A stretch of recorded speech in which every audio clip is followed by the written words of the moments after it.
Friends, welcome to what I am told is our very first State of the Congregation meeting. I'm resisting the impulse to begin by saying, the state of our congregation is strong.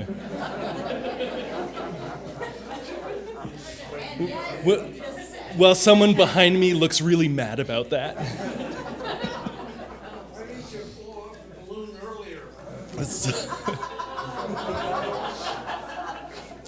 All right, you're a rowdy bunch. Here we go. I am so glad to gather with you. So this State of the Congregation meeting, the idea is to hear updates from staff. You'll hear from Sam, our administrator, from Irene, our membership coordinator, from Deborah, our music director, and from me. And it's the idea here is both to give a sense of where are we this year and to give some visibility and insight into what's happening across the congregation. A lot of you have served in leadership, served on the board or in other leadership roles in the past, and you know that when you're in that role, you know there are a million different things that are going on, but after you step out of that role, you don't always have visibility to some of the minutiae or the little details of those. So this meeting is an opportunity to hear some of that. And I'll also plug that each month the board holds a Your Board is Listening Bible after one of the Sunday services. That's also an opportunity to get like a mini State of the Congregation, hear what's going on, bring any and all questions that you have. But the other piece of this meeting, as excited as I am to hear from all of us, I am especially excited for the presentation that Will's going to give.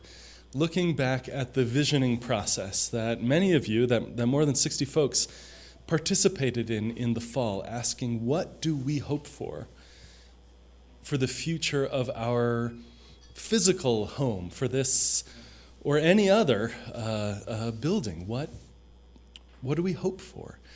And you'll hear those results summarized and reported back, as well as a suggestion of what the path ahead might look like. In that spirit, I share these words for a chalice lighting by Hope Johnson. This is called Keep Your Dreams Alive. Listen. Light the way. Lend a hand. Make decisions. Commit. Take risks. Fail forward. Build community. Nurture meaningful relationships. Be real.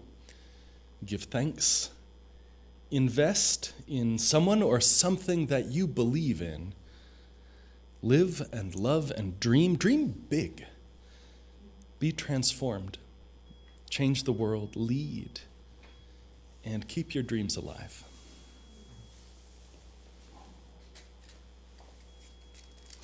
In that spirit, I light our chalice and open our meeting.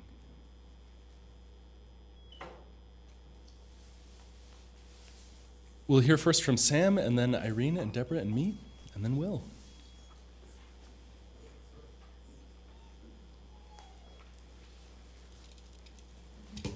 Hi, everyone. Hello, hi. It is an honor to apparently be giving the first ever State of the Church speech in the history of this awesome, awesome church. Before I joined the team, the administrator role here had been unfilled for more than 4 months. Key members of this church went above and beyond, selflessly sacrificing their time and efforts to work this position on a volunteer basis. While this work was essential to the health of the church during this time of transition, and while I am beyond impressed and amazed at your skills and commitment, this volunteer reliance system wasn't sustainable in the long term, and the effects of this administrative burden were rippling across the congregation. This was the state of the church when I joined in June of 2022. 7 months later, all of our staff positions have been filled, right? And we've established a sustainable administrative infrastructure that fosters a culture of abundance, a culture where members can volunteer as they want and not as they feel they have to. With this team, we've reinstated and created systems somewhat abandoned during the peak of the pandemic, moving into a thriving community once more. Here's some of the highlights of what's been happening behind the scenes. We revamped some of our member communication systems, such as the weekly messenger and website postings. I implemented a new online work order form for building maintenance needs, as well as some much-needed supply lists and supply list systems, so UUCB members can more effectively communicate their needs to the staff. With the help of other staff members, we rearranged the front office, making a new meeting space and balancing utility of space with an inviting atmosphere for members and visitors alike. I helped bring in substantial revenue by processing a higher than usual number of rentals in the past 6 months.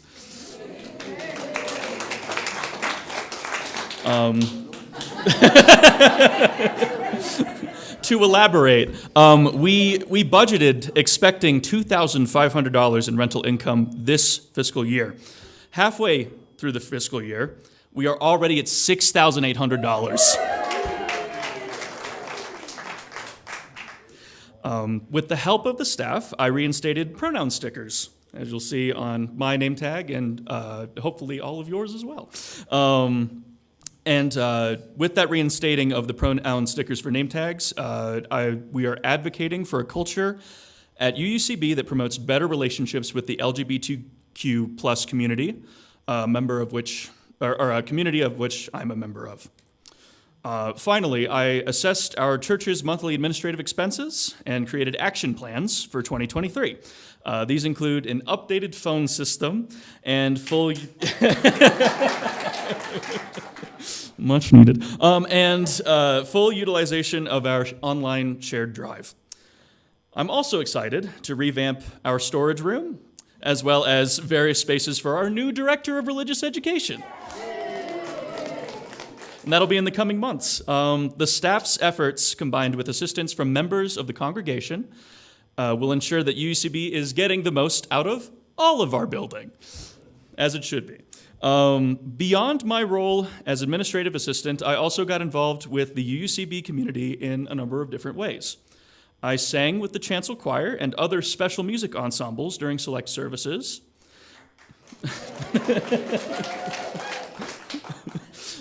This is supposed to be 5 minutes. No, I'm joking. The worship ministry graciously commissioned me to arrange the classic hymn, O Come, Emmanuel, which was premiered on December 4th last year. On November 20th, I stepped in at the very last minute to lead music for worship when Deborah was unexpectedly out sick. And over the last half a year, I attended the all-church retreat, various meet and greets, the annual auction dinner. I'm going to give a round of applause for that. And other community events, bonding with members over food, games, seminars, and other fun-filled activities. Now, some of you have expressed an interest in my musical activities beyond UCB, so I'll take a little bit of a tangent here. I'm thrilled to share with you all that I've accepted paid positions with a number of choirs, one of them being the Orpheus Pagan Chamber Choir based in Denver, the Boulder Chorale, which we have some members of that in here, I believe, and the Ars Novas Singers for this spring season.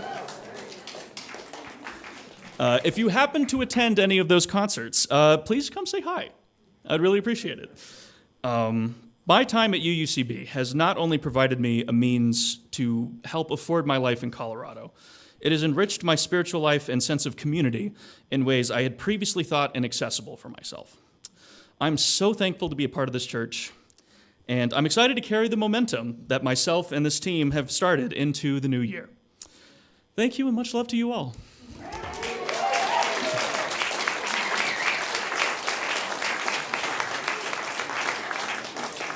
And here's Irene, our membership coordinator.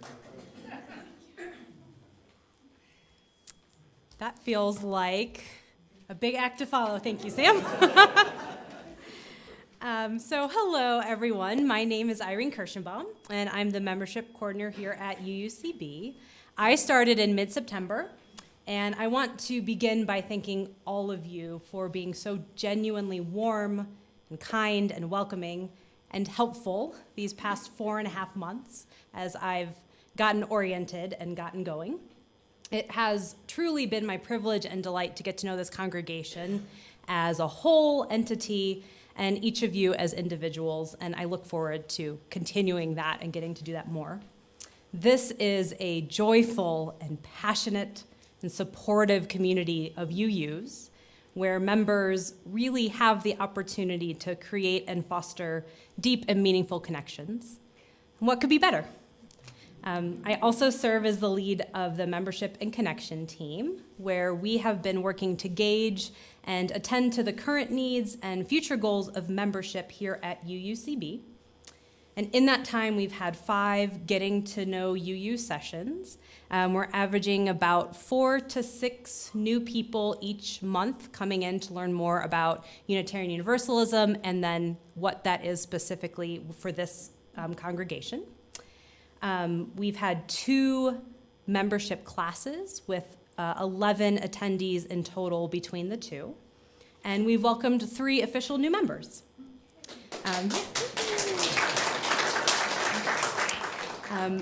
And we are seeing a consistent stream of first-time visitors and a steady increase in returning visitors each Sunday.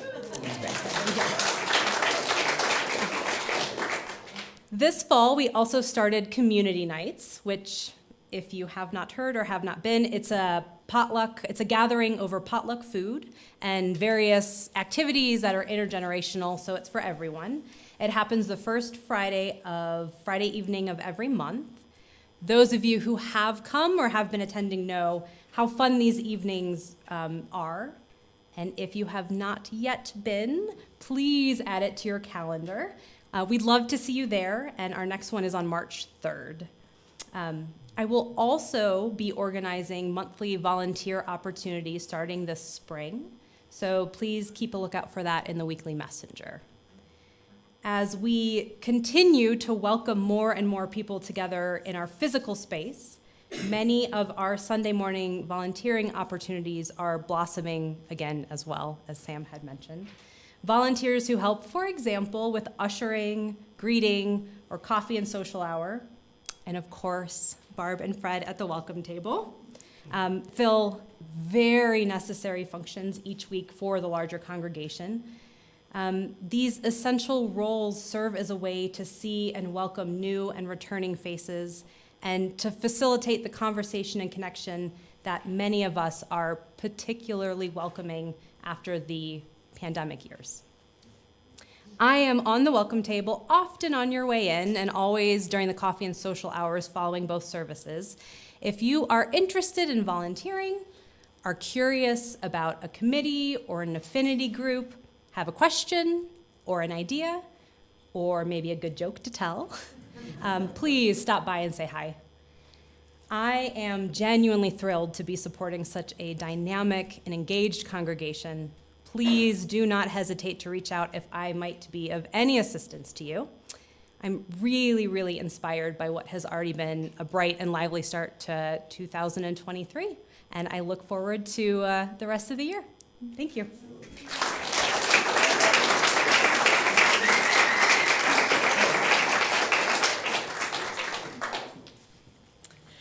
Hi. I'm Deborah. When I first began my role as music director here in 2014, the goal was to help develop a music ministry, or a mystery also works, that reflects the talents and needs of this beloved faith community. And this ministry is here to serve you, and it is for you and by you and within you. As a director, I've always strived to listen to you and to create the most opportunities for involvement in not only performing or offering music for our weekly services, but in offering musics from all sorts of genres of music, sources outside of our hymnals, including chants, contemporary works that we transcribe, and original compositions and or arrangements, as we have already heard from Sam, our wonderful in-house composer. Okay, that's going far. Okay. But it goes without saying that these past couple of years have been particularly challenging. And one of our two main musical groups here, our Chancel Choir, and then we also have our Chancel Cats band. But our choir has really experienced and suffered the effects of this pandemic on the most. Singing in enclosed spaces is still a cause for concern, and rightfully so, for many members of the group. And while we are currently rehearsing weekly on Thursday evenings, and we are offering music once a month at the 11 o'clock service, we are limited in the styles and types of repertoire that we can offer as a choir.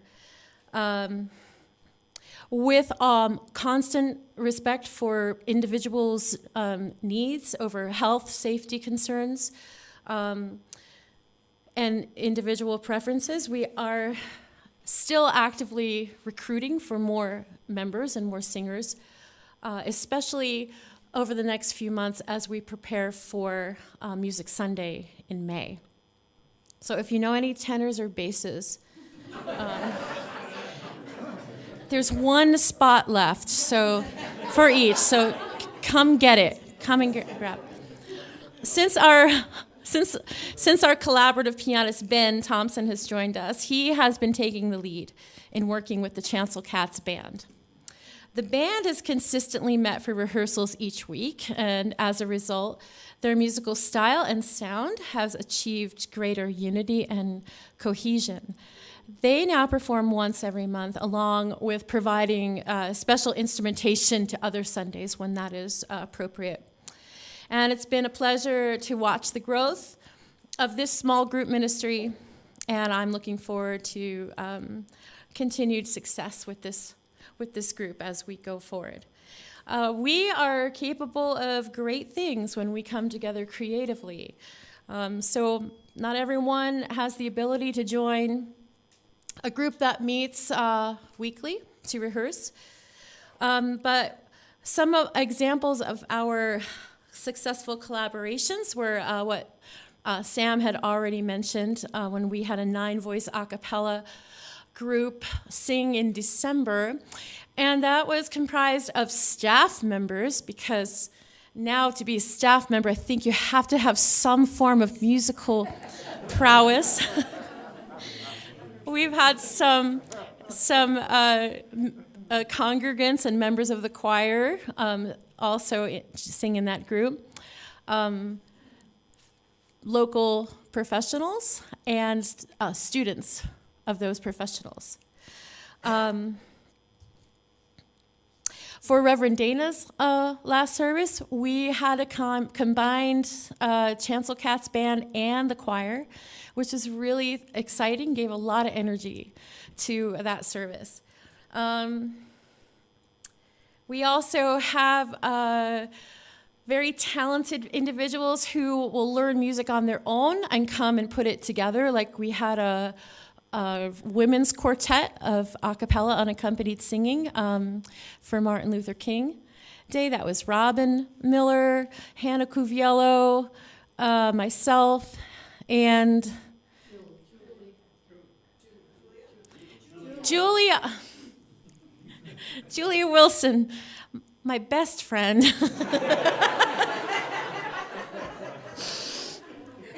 I always try not to be funny, but I can't help it.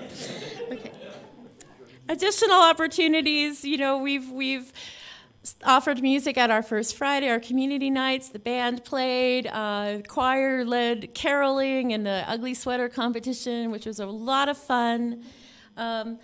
We have some upcoming events. A colleague of mine, Stephanie Heidemann, is going to come and sing for Easter weekend, and she's going to be offering a special workshop on that Saturday called Yoga for the Voice.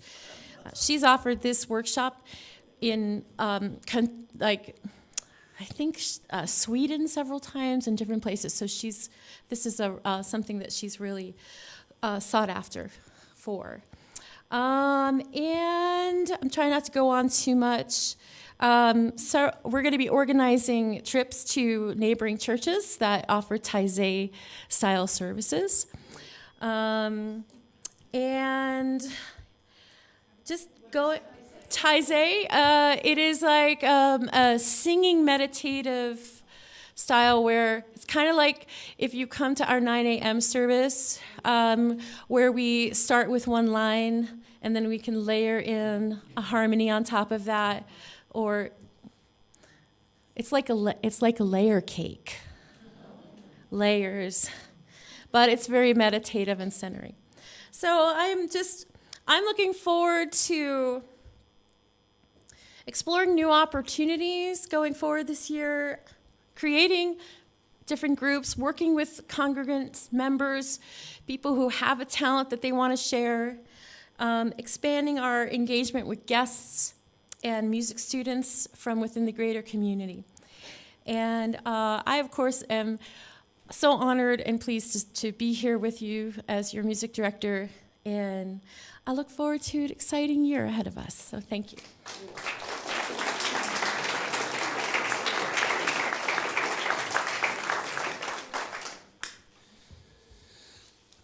I feel so lucky to work with you all. I'm really, really grateful and proud of this team. I have to remind myself that Irene is 5 months into the job, and Sam is 7 months into the job, and our new DRE is -1 month into the job. It's a lot of change. I want to take a moment here to speak about where we are as a congregation. And through the winter, I've had conversations with a couple of different groups, committees, individuals, asking this question, thinking about, like, what is the moment that we are in right now? Looking at the years that have gone behind now, we're not in the midst of pandemic, and it's also clear that we are not emerging. We have emerged. We're building a future now. We're thinking about, we're planning towards, we're moving towards a future. One of the things, candidating as you were interviewing me, I was also interviewing you. And one of the things that excited me and continues to excite me about this congregation is y'all have a sense that this immediate moment is not the end of things, that you can look ahead to think, where do we want to be as a community 3 years from now, 5 years from now? And then what do we need to do now in order to get there? That kind of thinking is baked into the board's annual goals and objectives planning process. It's what the visioning team, or the visioning sessions we're doing that Will's going to talk about.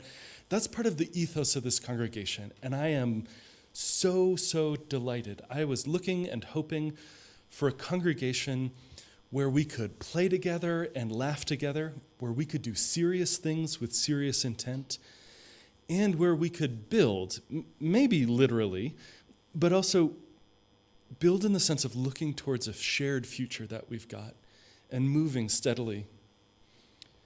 I see that in the staff team that we're building, not just Sam and Irene, but also Ted Gee, our handyman, who started in August, Rachel Alba, who's going to start at the end of the month as our DRE.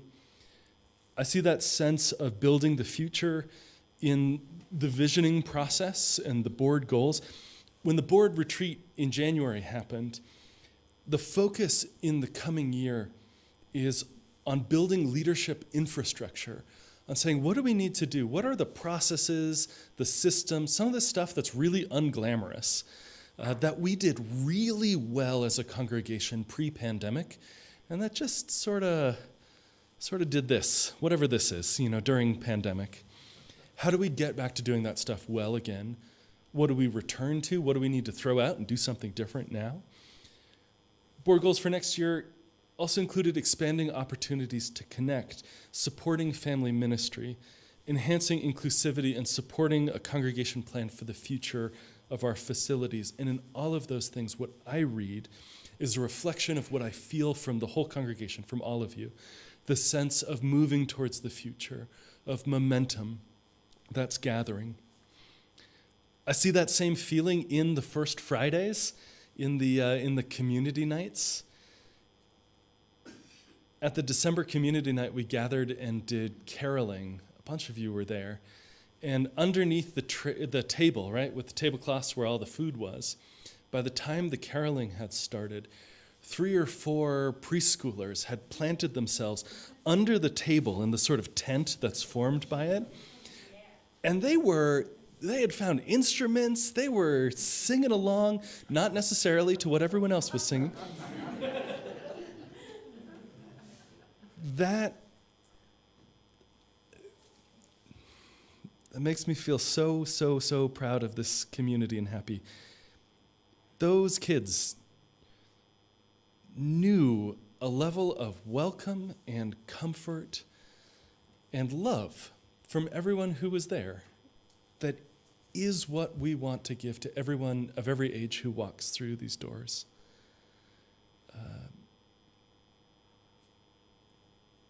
And it's a beautiful thing. And it's not by accident. Is that how we all do church? And sometimes that's hard and we're all grumpy with each other. And then, we return again and come back to love. I see that sense of building the future in the culture of the congregation, in that community of care, and in a growth mindset, this curiosity of what is coming. There's a great, Glenn Thomas Rideout, a great UU music director who's in Portland now. He says of music, but of the church as a whole, that at our best, our churches are a conservatory of the very best of the past, and they are a laboratory for building the future. And sometimes our churches get stuck in one or the other, right? We got to keep it all the way it was. There are a lot of churches out there who emerged from pandemic and said, how do we go back to exactly how it was before? That's not going to work. And there are a lot of churches out there who can only be a laboratory for the future, who say, all right, pandemic happened, forget everything we've ever experienced. What will we do now? And I so respect and appreciate the culture of this congregation, which really just means you all, who do both of these things beautifully, this curiosity about what's coming ahead. With that, too, is the sense of curiosity about journey and transformation, that we can hold on to the very best of who we are and have always been, but what that's going to look like may be different. Our commitment to music is going to be as foundational in the life of this congregation as it ever has been, and we probably won't have a choir that sings every Sunday again. Maybe years from now, but not in the near term. The best of who we are, and what does that look like now? In the culture of the congregation, too, what I hear again and again as conversations about our future come up, as we vision the future of the building, is the sentiment that says, I don't want to grow for the sake of growing. I don't want new people to come to this church so that it gets bigger, so that the number of members is larger, so that we have someone to wash the dishes, right? We do need people to wash the dishes. But that's not the reason. That's not the engine. The finance team, the pledge team I have not ever heard them say, we need more members so we can grow our budget. Thank goodness they don't. But what I hear again and again and again is we have something really special here. We have something that is transformative and grounding and lovely. We have a community where little kids can sing underneath the table after the potluck. We have a place that we can celebrate together and mourn together, and it's too good not to keep on giving it away to folks who are walking through our doors. What I hear and again is not, let's grow for the sake of growing, but to say, let's give as much welcome and invitation to every single person walking through the door as we received or would want to ourselves. Those connections, the relationships between each of you and all of you, those are the real substance of this church. This church is not the building. I'm very excited for what the future of this building might be. And this church is not the building. What is real and enduring is the relationships. And so I am so excited both for what we're doing and re-emerging in membership in so many ways, in connection and community, as we embrace this sense that there's this line of poetry that says, Philip Booth, I think, says, how you get there is where you will arrive. How you get there is what the destination is. And so, especially as we think about the change that might be coming to this physical structure, as we think about the change that comes with welcoming newcomers, it is a joy to be creating the destination in how we do church every day, every week. Finally, I would be remiss not to close by saying thank you, thank you, thank you, thank you to you who bring food and brew coffee and serve on committees. Thank you to you who say hello to newcomers, which is everyone. And thank you also to every person who comes into this house on a Sunday morning, newcomer or long-time member, needing relief from the whirlwind of life and shelter from the storm. This is your church, and you are making it for each other. Thank you.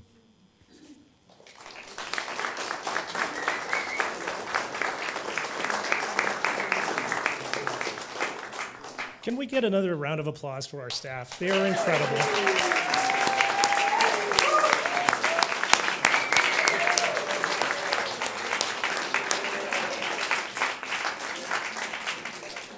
Alrighty, as I wait for the slides to appear, I would like to reiterate what David just said. There's a palpable feeling at the board level, and I think at most committee levels, that this is a state of the congregation thing. We've been building back better for the last year and a half. But now we're going to take our Kennedy moonshot, I think. We're trying to figure out what is the next 50 years. And that's exciting. It's exciting to me. That doesn't mean any decisions have been made. And now that the slides are here, I'll shut up. No. If I could get the next slide, please. All right, so this is going to be publicized via the messenger. Oh, I'm sorry. This will be publicized via the messenger in the next 2 weeks, as well as our blog. So if you miss anything, you'll be able to go back into these slides. You can follow the outline, get to what you need immediately.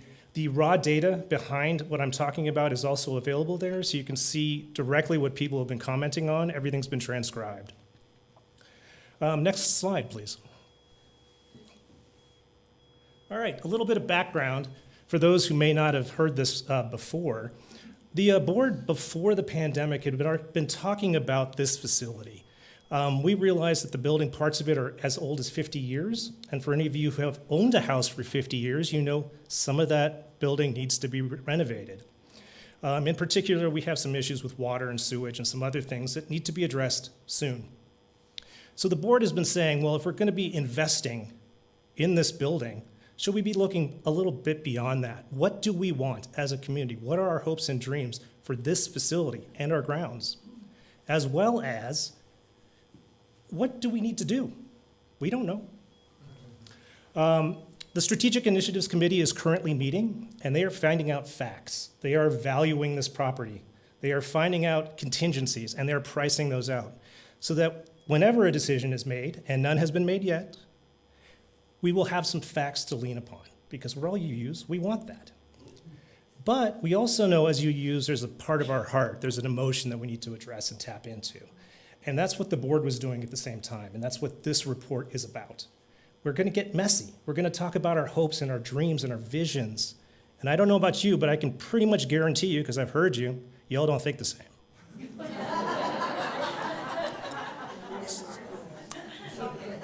Next slide, please. I guess I should stop stating the obvious. The process, we used a structured visioning process that's been used in business quite a bit and tweaked it for our church life. We considered the question, how can our facilities best serve our mission? Now, please note, we didn't say, should we be moving?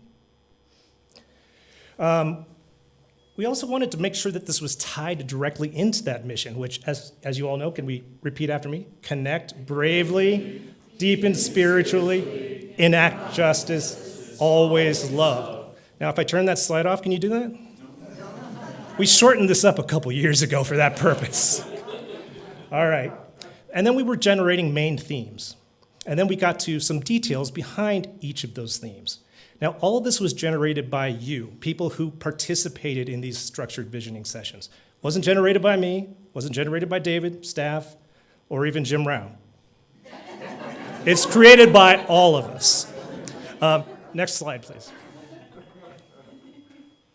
The numbers. This is the boring stuff. There were 5 sessions held. 61 people came by. There were a few repeat offenders.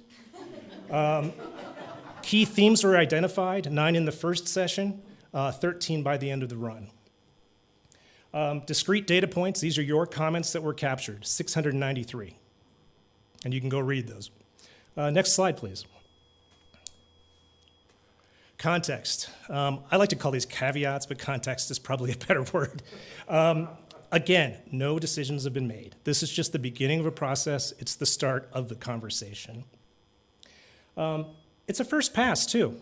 As the start of a conversation, there'll be more opportunities for folks who may have missed any of those 5 sessions to participate in this process if and when it actually keeps going. I want to thank you all for those who came to those meetings. Some of them were 2.5 hours long. They were fabulous discussions with great, rich ideas. The findings are primarily high-interest themes. Now, that does not mean that things that did not end up being high interest are not important or mission critical. I want to state that very clearly, and I'll bring that up when the data starts coming up. Things like religious education, while they may not have been front of mind for those specific 5 groups, they are mission critical. And you can tell by the response to this group when we said our RE director is about to be hired, we all agree with that.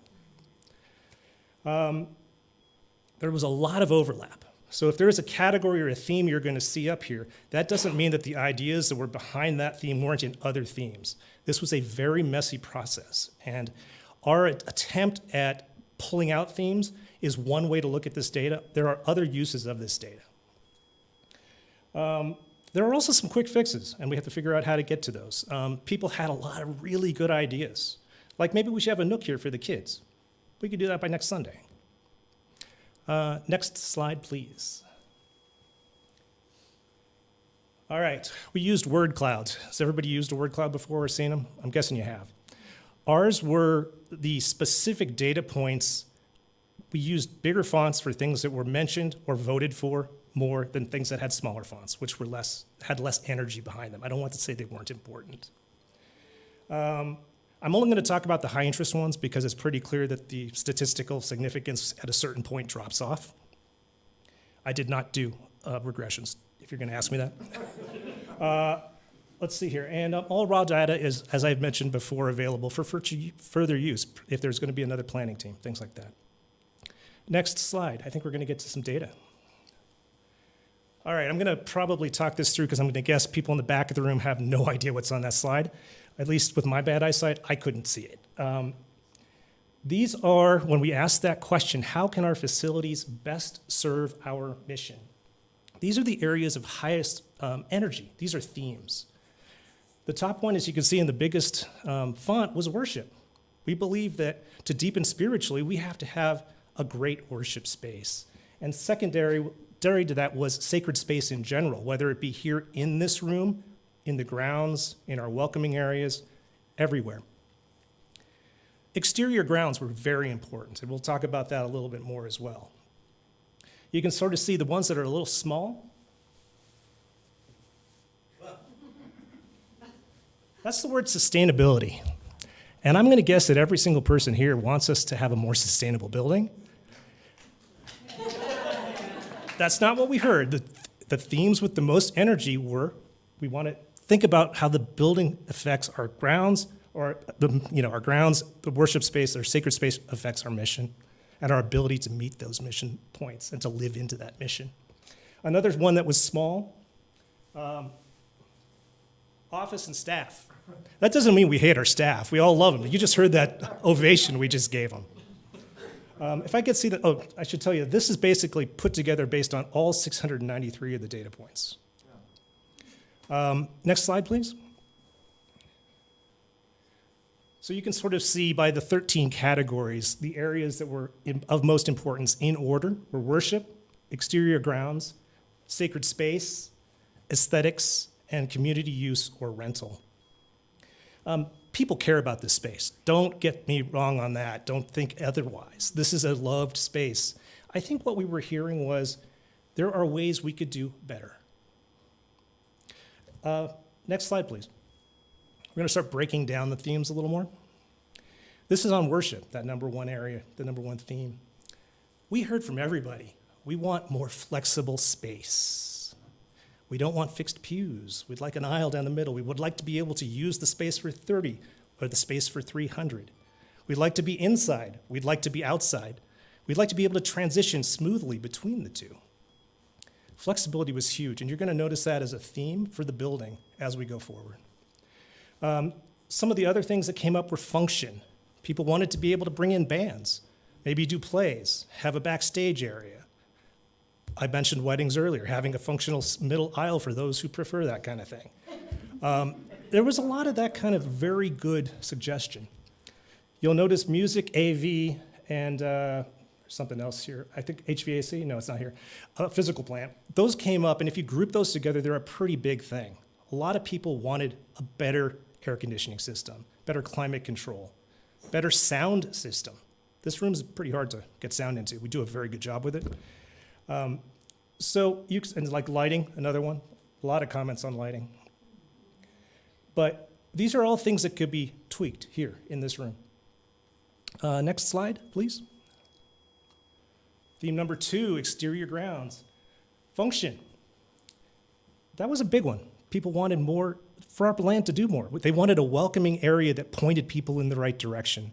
Some wanted a labyrinth. Some wanted, they didn't want just dirt and dust. They wanted things we could do, a nature trail around the property.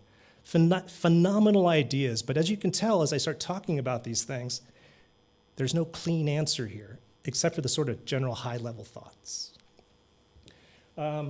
Landscaping was a big one. They wanted professionals. I heard that loud and clear. Also, xeriscaping, which I think is, when we start talking about enacting justice and things like that, it makes a lot of sense. There were some safety concerns as well with lighting and security and that kind of thing. Next slide, please. You'll see the data points are starting to shrink. We went from 90 to 28 to, I think, 17 here, or 24. This is the sacred space, and this is really what our building and our grounds feel to us and what make them sacred, how they feel. It's not necessarily this room. It can be anywhere on the grounds. That word flexibility just popped up again. Nature. I don't know if you've noticed, but nature's been popping up on all these slides. And it's the first time I'm going to mention it, but there was a lot of, gosh, we have a beautiful set of grounds with trees. Should we get more trees, and how do we bring them into our sacred spaces? How do we bring nature into our welcoming areas? How do we make the grounds more natural? Plant more trees, Sherman, because I know you like that. There's also a sense of community that popped up, and I can't describe this one, but it popped up in worship as well. We want to be able to see each other. Not all face me. Who wants to see me? But we want to see each other as a group, and when we're meeting, we want to have that sense of community. And that goes back to function and flexibility. Let's go to theme 4, please. There's only 2 more I'm going to talk about. Aesthetics and detail. Now, ambiance was a big one. That was hard to pin down, as well as art. And you've probably noticed that art has shown up in many of these slides. And I want to talk about how would I put it, the beauty of this process. Art means a lot of different things to folks. And like many of these categories, it ranged a full spectrum. The art could be everything from, I don't want any art in this sanctuary, to I'd like to have an aesthetics committee again that can rotate and referee art displays, to we need art that directs people and shows our values in the front of our building, shows our welcoming spirit and who we are. So art could mean a lot of different things, but it does pop up quite a bit. Theme 5, please. Community rental, function. You've seen that a lot now. And I think flexibility, no, it's not on this slide. This is the first place that justice came up. Now, this doesn't mean that justice work isn't important. It's part of our mission. And I think we know that. But I think part of this was, how do we make sure that we have the meeting spaces that are appropriate here for other nonprofits? Things that are flexible enough for us to do a big conference and have breakout rooms. Any number of things were there. And these were the 5 themes that were very important to you. And that's what we heard. If I could go to the next slide. All right, is a move required? I know you're all thinking this. No, we didn't ask that question. We asked specifically, what do we want from our facility? The details emerged about this, but it doesn't really say go, no go. So I'm not here, and I hope nobody gets that message from leaving here, that that's where this is. As I mentioned earlier, the seat committee is currently looking at options that will price out that go, no-go thing, or even stay, renovate, those kind of questions. And that's not the point of this talk right now. Next slide. One of the things we heard here is staying as is not an option. We know we have to do some basic physical plant things, but people yearn for more in the physical space, here in worship and other things. We want more functional space. There was very much high interest in having a facility with better functionality and flexibility. There was also very good moderate interest in bringing nature into this somehow. And there, that was like the art description that I gave you earlier. It was all over the map, but the one thing that people agreed on was we want more nature. Next slide. This is just sort of a summary of some of the details and how they could easily directly impact parts of our mission statement. To connect bravely. Let's work with more nonprofits, make a sexier building for them to come here and want to be here. Space for community use. How do we get people through the doors? Art shows, things like that. Deep and spiritually. Improving the Sunday worship experience was a real big part of that, and that functionality and flexibility piece was huge. Many people also loved the online presence that we currently have and want to expand that beyond even the Sunday experience to some of our educational programs and things like that, so that people who would like to talk about a book or see a movie and then discuss it could do that from the comfort of their home. Embody justice. We talked about, or at least I talked about, xeriscaping, community gardens, for those who are interested in sanctuary or homelessness, better living space, temporary living space, and meeting space much more appropriate for people who need that kind of stuff for their businesses. Always love. How do we become more welcoming? How do we make it really obvious who we are before we even open our mouths? Next slide. Raw data, there it is. You can go get that off the web next week. I want to thank in particular Chris Zanoni. Where's Chris? Hey, Chris. Thanks. She was my wingman, wingwoman, wing something. I'd go to battle with you anytime. Kathy Edwards as well, who helped us set up the structured visioning process. All right, I guess you guys are wondering how I'm going to wrap this up. So next slide. All right, now we think these are the next steps. Do not hold me to them. Do not hold any of the board to them. Do not hold David to them. This is our best guess. The seat committee will complete by the end of this year, we hope by June, their findings of facts. As you can see, you can read that stuff, but really it's the costs and the values of things, really hard value dollar kind of things that the process I just described was not doing. And the board will take that information and the information I just presented and see where there's commonality. We'll see, is there something there that makes sense? And if so, how do we put it together? If that alignment occurs, the board will likely come back to you for more discussion, and then likely a capital campaign committee if that is necessary. So again, nothing set in stone here. This is really our first attempt to look forward, to make sure that we are doing our best as leaders to hear from you and to see where we should be headed as a group. And we're pretty confident there's something here. Next slide. Okay, you guys, I don't know if they have a microphone we can pass around from the back. It looks like Caitlin has one. So if you'd like to ask questions or bring up discussion points, just raise your hand and we'll try to get to each and every one of you. Ellen Davis at the front, your right. And then Janet Evans afterwards. Oh. Yeah, because it's being recorded, so we'd love to. Great. So a year ago, I was constantly hearing about the well and plumbing and connecting to city water, and I haven't heard a word about that in a few months. Does the well work? Two separate questions. We are looking at both. I'm going to start with the water. As many of you remember, at our last congregational meeting, the endowment committee approved disbursement of the capital campaigns from the endowment for the next 3 years to hook us to city water. That has become a little bit more complicated because of the fact that if we go towards that, we may have to be annexed. So we are engaging Holland Hart, which is a company nearby that works in this regard. They're helping Jim, who's our point person on this. Jim doesn't want to be outed for that, I don't think. No, they are starting to work on what it would take for us to get in and whether we need to be annexed or not and what it means as far as cost as well as benefit. We probably can get some of that cost waived because of the fact that we are a nonprofit and we do good in the community. So there's a little bit of fuzziness we have to get through there, and so that process has been delayed. The sewer is another issue. We've had various reports on that. That I don't think is as immediate an issue as the water, but it does need to be replaced. Does the well work?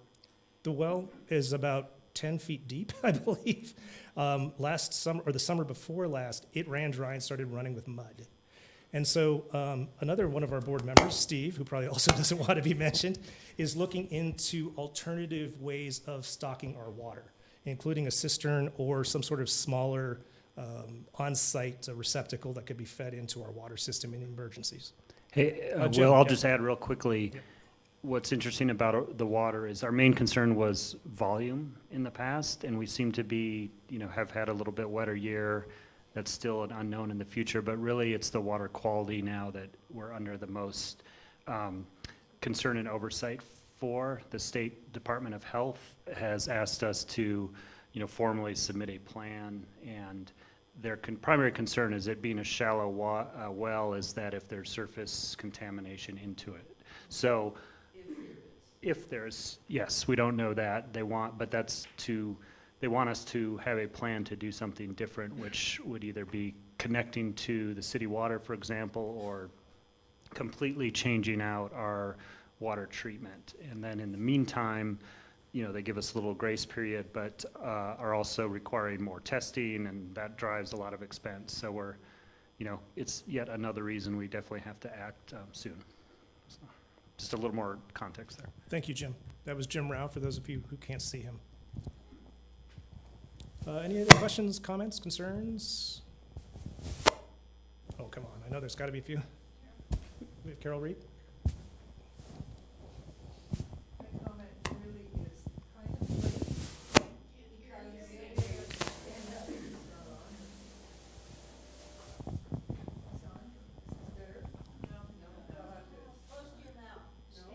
Maybe we can get the other mic over there. We'll get this sorted out. Shouldn't be a problem. I felt I had to apologize because what I wanted to say should have been included in this primary discussion, but at the time it wasn't possible. But I envision in really long term having Ann Vickery's property ours, combining that problem with the well going, that she's on well also, and doing that with the city. So anyway, that's my comment, just because I wish we could afford to her place.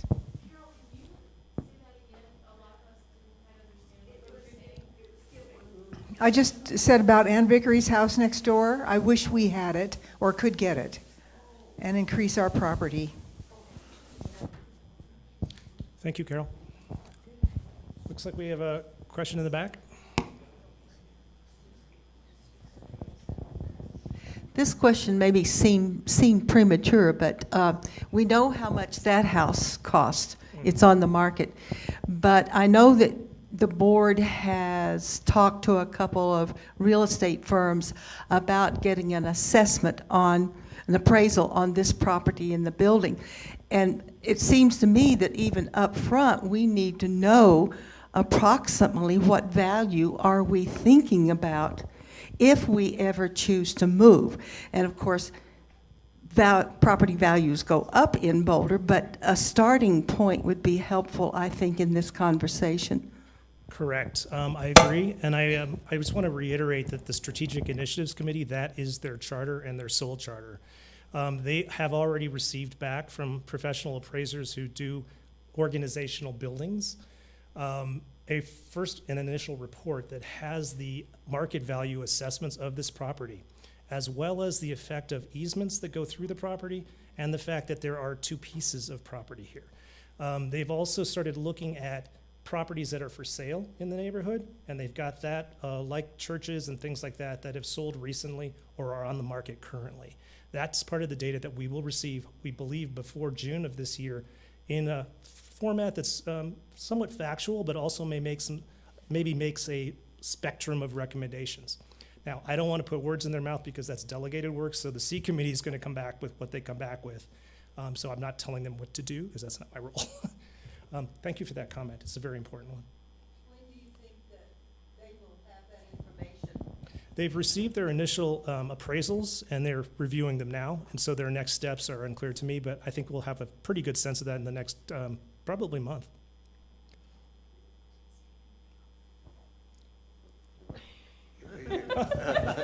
Henry, please.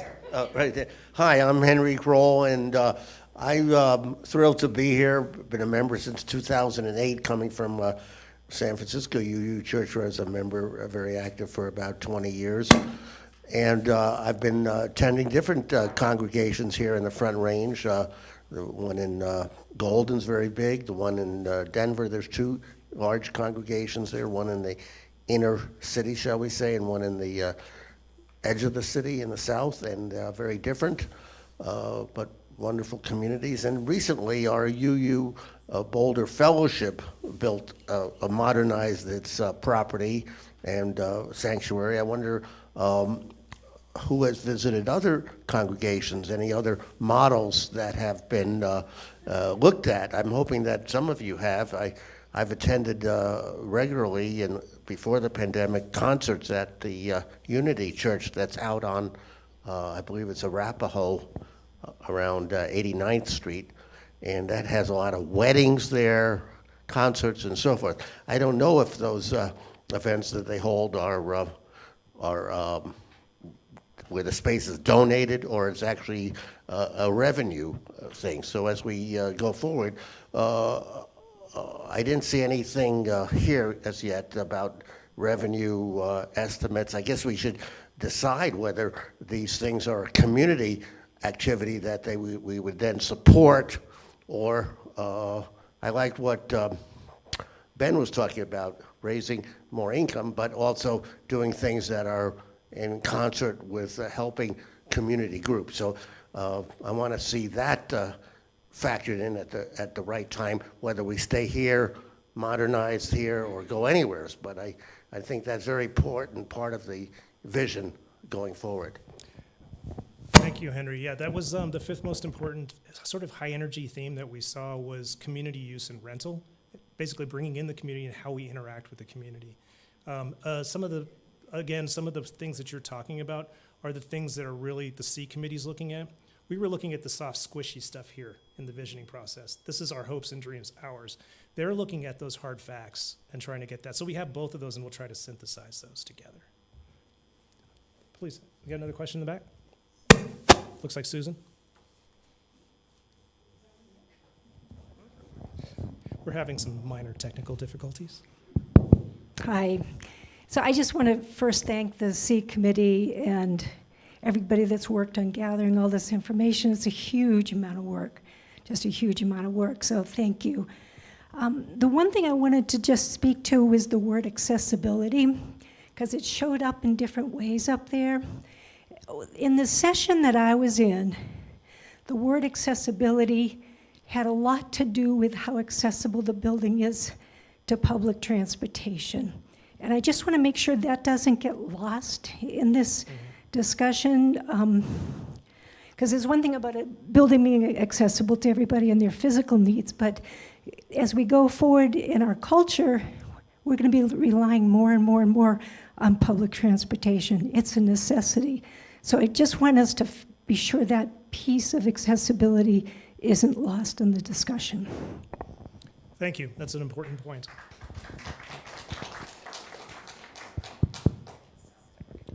Other questions, comments? Oh, come on, you're UUs, you've got questions. What's going on here?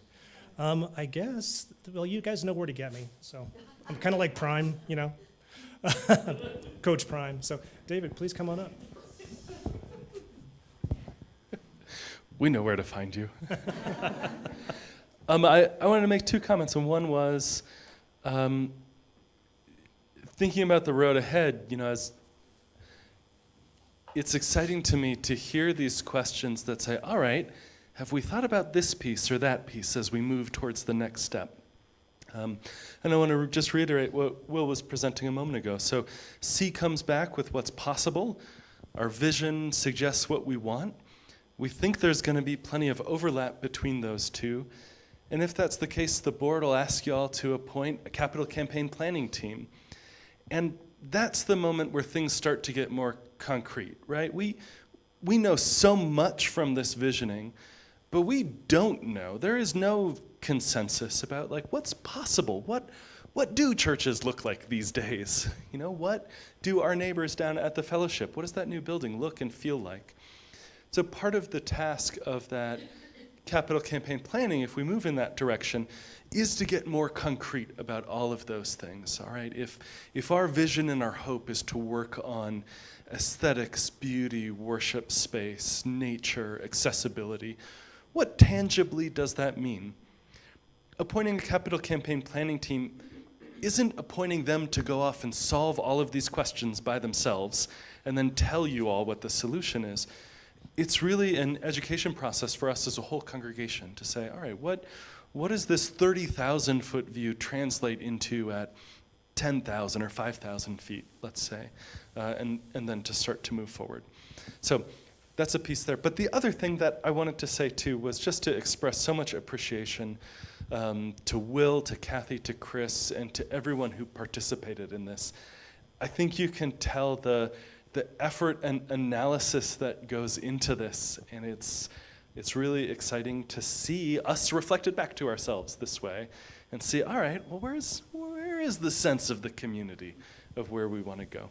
So glad to be part of it, and thank you so much.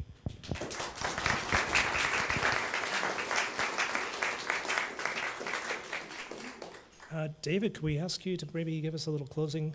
That'd be great.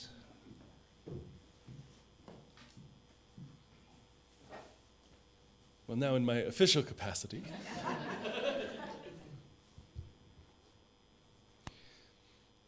I'm thinking back to that sense of hope being different than optimism or pessimism. Optimism, the sort of blind trust that everything's just going to be fine no matter what happens, and pessimism, which suggests the opposite. We are a hopeful community, a community that believes in possibility, a community that knows how to hold on to the best of who we've been and who we are, while at the same time figuring out a new way into the future with confidence that it won't mean losing what is most central, even if it looks or feels a little bit different, or a lot different than how it's been in the past. In that spirit of gratitude and hope, I extinguish our chalice and close our meeting today.